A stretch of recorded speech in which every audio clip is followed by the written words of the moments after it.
Now, more on the search for possible temporary COVID-19 care sites. The Army Corps of Engineers is in Kansas City now assessing different locations.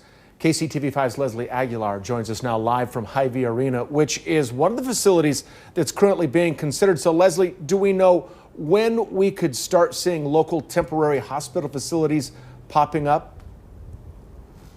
Not yet. Right now that these are being looked at as a precaution for if they are needed. Governor Parson announced in his daily press briefing today that the state started last week looking at locations for alternative care sites. He said that Hy-Vee Arena here is one of those locations. I reached out to the arena and they replied with no comment.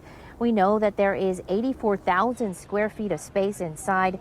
Governor Parson also mentioned Silverstein Eye Center in Independence is being considered as well. Their general manager, Larry Hovick, told me 10 people from the Army Corps of Engineers came by yesterday and did an evaluation with everyone staying 6 feet apart. Hovick was told that their assessment was going to be sent to the state of Missouri, and he has yet to hear back.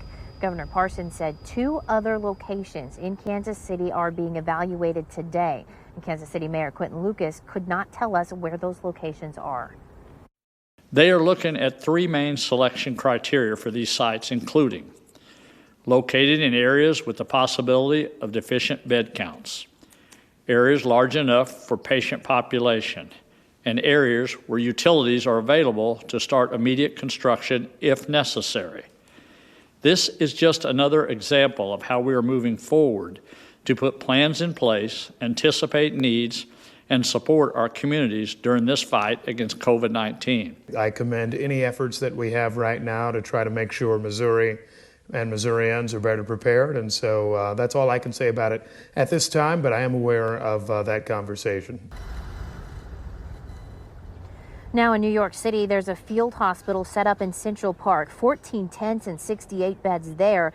The Billie Jean King National Tennis Center, which hosts the U.S. Open, is also being converted into a 350-bed facility.